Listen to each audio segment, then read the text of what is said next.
Tomorrow, the 30th of October, we celebrate the great saint, the hegumen, Ava John the Short. He was a native of Betsa in Upper Egypt, and he had one brother.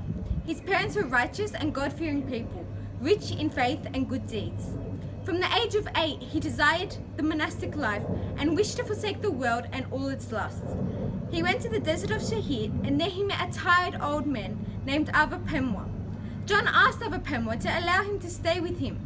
The old man answered, "My son, you cannot stay with us, for this is a very hard desert, and those who dwell in it eat from the work of their hands, besides observing many fasts, prayers, and sleeping on the floor, and many other forms of asceticism. Go back to the world and live in the fear of God." Ava John argued with him not to send him away and promised to be obedient and steadfast. Pema never did anything hastily. He asked the Lord Christ to reveal to him the matter of this young man. The angel of the Lord then appeared to him and said, "Accept him, for he shall become a chosen vessel."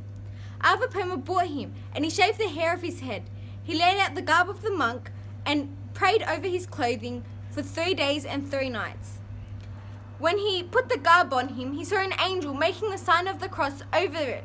St. John started his monastic life with great asceticism and splendid works.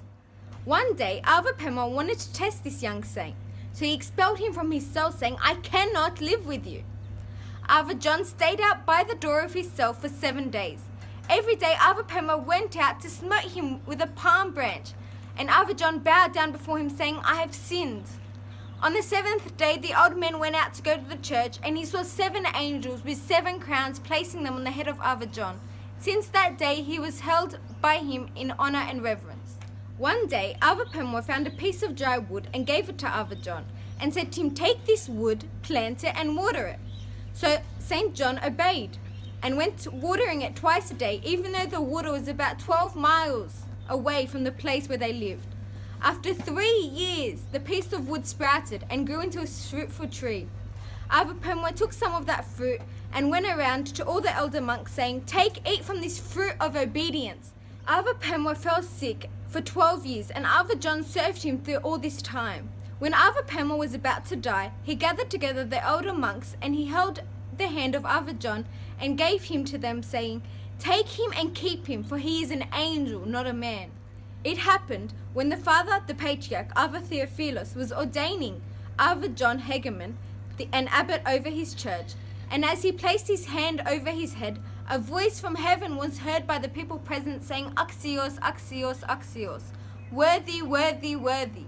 When the saint came to give communion to the congregation, he could differentiate between those who were worthy to partake of it and those who were not worthy. When the Lord wished to grant him rest and end his strife in this world, he sent him 2 great saints, Ava Anthony and Ava Macarius, to comfort him and inform him about his departure.